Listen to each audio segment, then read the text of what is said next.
मुनमुन ब्रह्म बिथांखौ बुंदों जे नोंथाङा जि केरेक्टारनि मानसि नोंथाङा गावनि जिथु मेन्टेल स्टेटास बेखौ फाहामनानै ला बाक्सानि जि माने गावथार जानाय सुबुं बे बिथाङा दाखाइतखा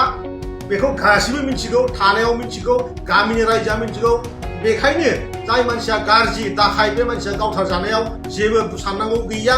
बे साहे केनारामानो जाया सोरबा गेनाराम जाया मेनाराम जाया बेयाव जेबो साननांगौ गैया आं नोंथांखौ बोसोन होयो परबतजरायाव बिपिएफनि 15 बोसोर सासनाव जोंनि बे बिटिआर हालामनि 40टा समस्तिनि बिथोराव सबनिसायबो गाज्रिसिन समस्ति नोंथांमोनानो खालामना दोनदों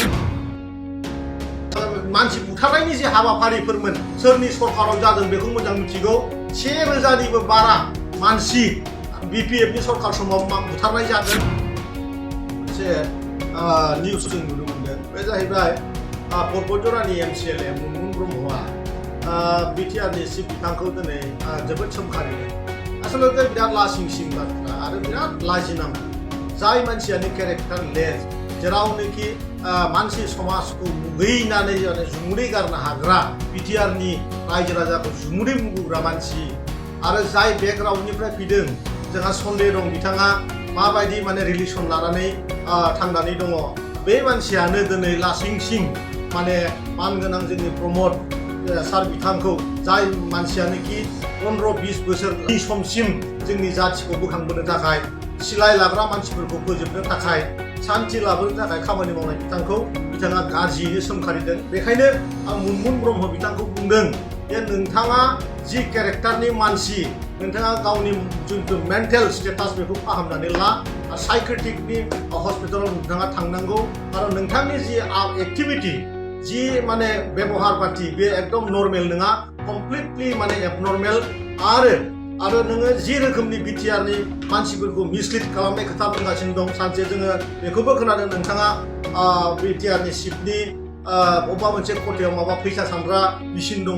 बेफोरबायदि जि नंखाय खोथा बुंनानै रायजोफोरखौ फोसावनो सानदों आं नोंथांखौ बोसोन होयो परबतजरायाव बिपिएफनि 15 बोसोर सासनाव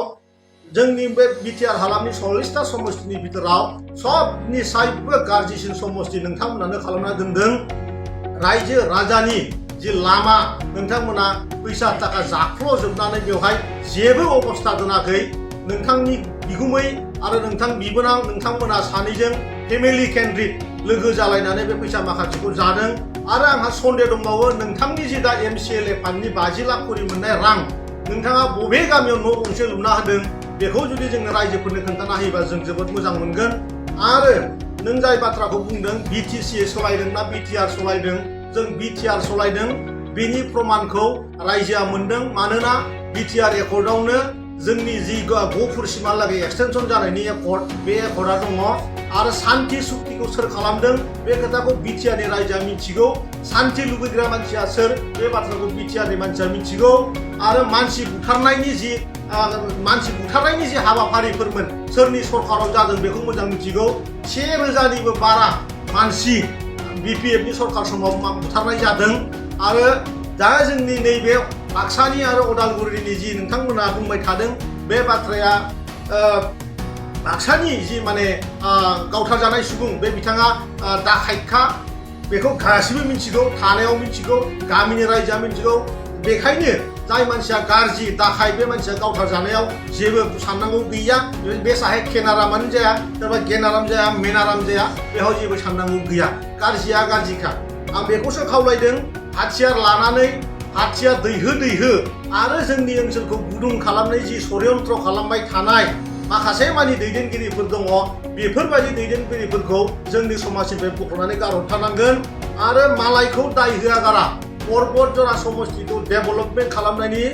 खामानिखौ नोंथाङा मावनांगौ मानोना नोंथांनि जि नांजाबनानै थानाय जि लामा सुखानजरा टु सिलकिकाटा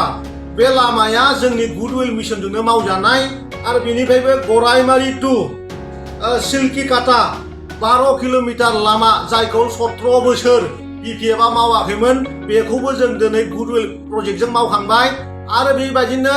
7टा लामा आरो गुडविलजों नैबे मासाव कमप्लिट जानो थांगासिनो दङ बेनि बादैबो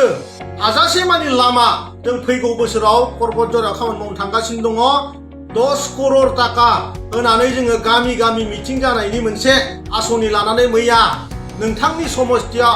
हाजार मानसिनि सिगाङाव जोङो रादाय होबोदों बेवहाय जोङो मिटिं जाग्रा न' क्लाब न' डेभेलपमेन्टनि खामानि मावनो थाखाय गतिके नोंथाङा बायजो खोथाखौ माथा मारियागारा जिहेतु पर्बतझराया मिथिंगानि समायना रमायना अनथावथाव मोनसे समस्ति बिटिआरनि सबनिफ्रायबो साबसिन समस्ति बे समस्तिखौ नोंथाङा गाज्रि किन्तु नोंथांनि बे गाज्रिखौ पर्बतझराजों जा कानेक्सन खालामनानै दाहो कारन पर्बतझरा होनोबा बेवहाय जोंनि ब्रह्म धोरोमनि फोसावगिरि गुरु कालिचरण आफानि नामा बेयाव लोब्बा थाफैयो गोमोथाव सोमोथाव सरेश्वर बिला बेयाव नांफानानै थायो मा महामाया गोथार जोंनि बे थाना लोब्बा जानानै थाफायो बेनिखायनो बे थावनियाव बे हायाव नोंबायदि मानसि जन्म जानायाबो जोबोद मुगैथाव आरो बिराद लाजिसिंथार